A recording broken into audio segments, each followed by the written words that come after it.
গ্রামগঞ্জে নদীতে জাইল দিয়ে তারপরে জাইলের এক পাশে টোনা করে রাখা হয়, সেখানে কিছু ডাল ফেলে তারপরে জালের মধ্যে রাখা হয়, সেখানে মাছ জমায়েত হবে, সেই মাছ একবারে ধরা হবে সেই আশায়।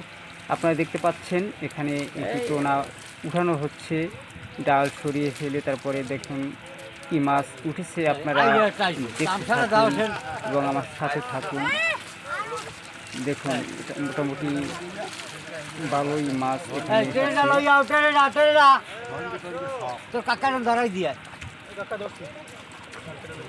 একটি আইড় মাছ, ছোট, বেশি বড় না, তবে শাকারগুলো এসেছে আকারের ছোট। এই দেখতে পাচ্ছেন কাছে নিয়ে আসা হয়েছে। এখন দেখতে থাকুন আপনারা যে কি পরিমাণ মাছ এখানে এবং শাকার কি পরিমাণে পেয়েছে দেখতে পাচ্ছেন আপনারা। চমৎকার। এখন ট্রেতে ডালা হচ্ছে, এখানে দেখুন এক মুরব্বি ট্রেতে ধরে নিয়ে যাচ্ছে।